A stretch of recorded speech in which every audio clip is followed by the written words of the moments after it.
En ce temps-là, Jésus disait à ses disciples, que votre cœur ne soit pas bouleversé. Vous croyez en Dieu, croyez aussi en moi. À la maison de mon Père, il y a de nombreuses demeures. Sinon, vous aurais dit, je pars vous préparer une place. Quand je serai parti vous préparer une place, je reviendrai et je vous emmènerai auprès de moi, afin que là où je suis, vous soyez, vous aussi. Pour aller où je vais, vous savez le chemin.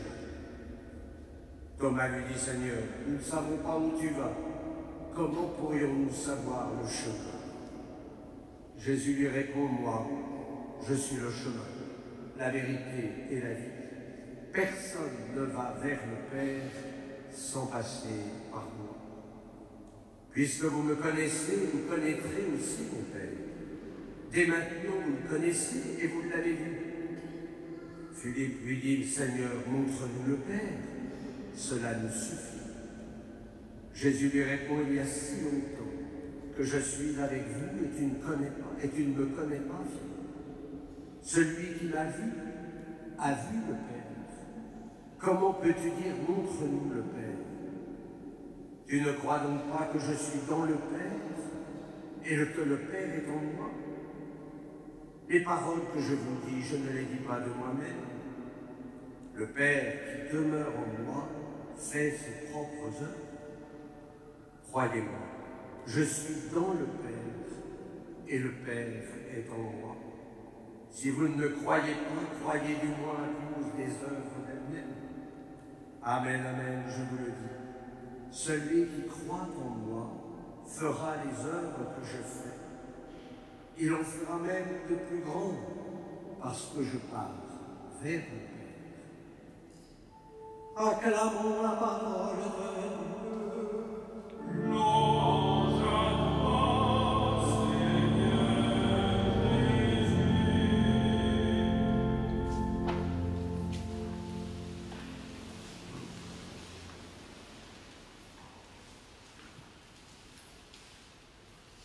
Que de fois des fidèles, jeunes et moins jeunes, me posent la question, mais après la mort, où serons-nous?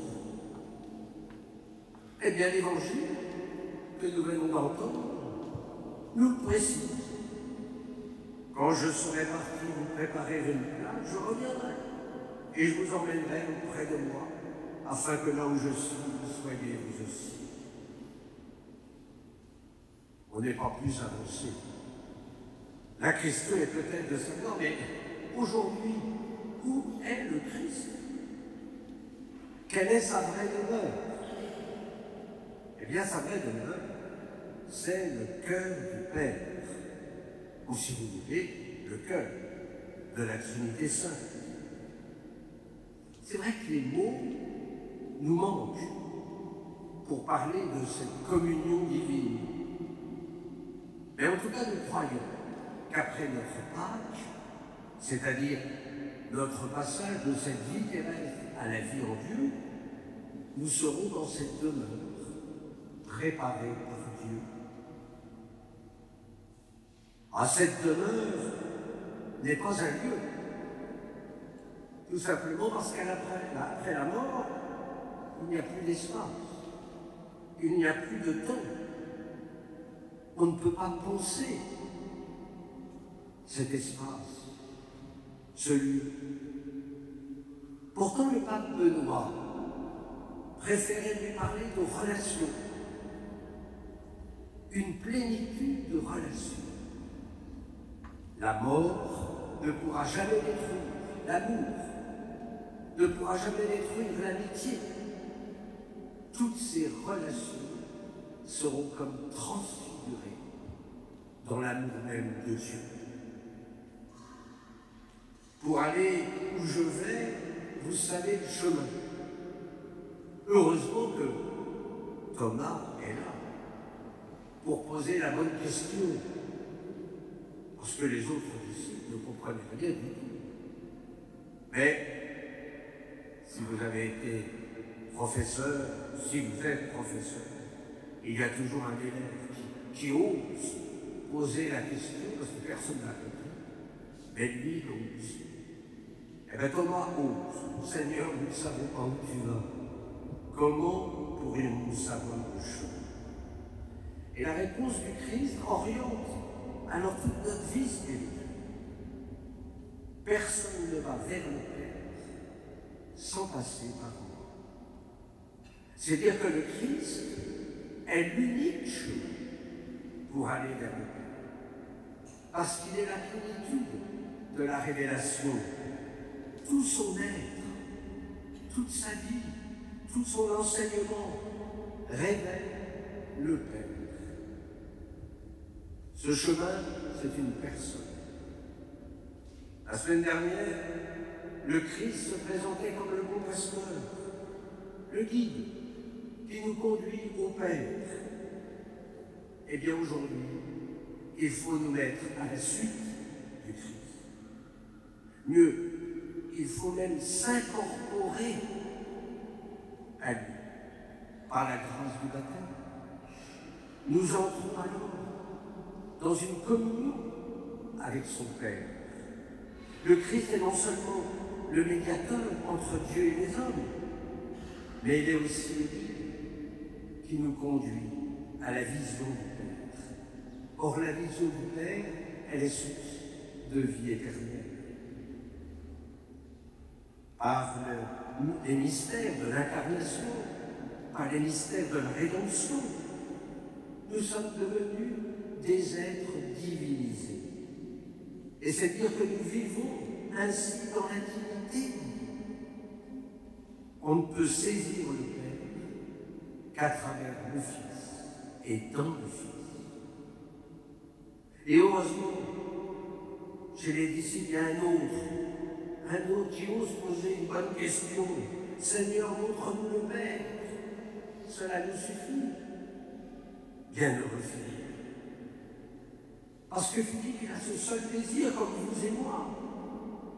On veut voir Dieu. C'est la source de la vie éternelle. Tous nous avons enfoui au fond de nos cœurs ce désir. Je veux voir Dieu. Pauvre Philippe, tu ne crois donc pas que je suis dans le Père et que le Père est en moi?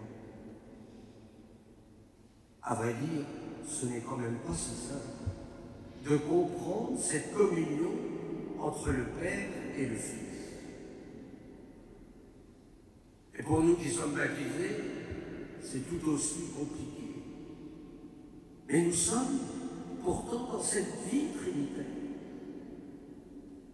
Saint Pierre, dans son épître, nous rappelle que nous sommes une descendance choisie, un sacerdoce royal, une nation sainte, un peuple destiné au salut, pour que nous annoncions les merveilles de celui qui nous a appelés des ténèbres à son admirable lumière.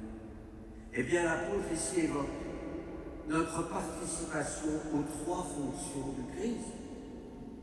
La fonction sacerdotale, la fonction prophétique et la fonction royale.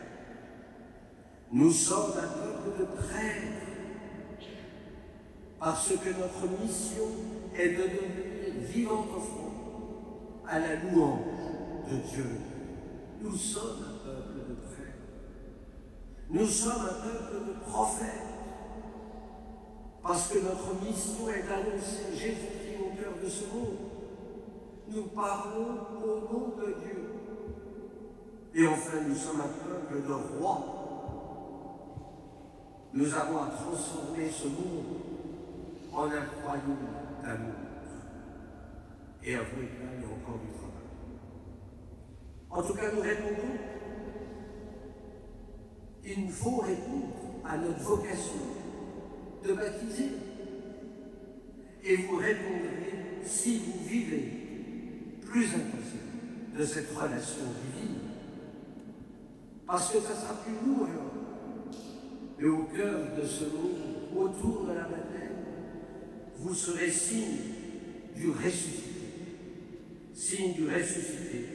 qu'il chante des ténèbres et de ses encore en une admirable lumière.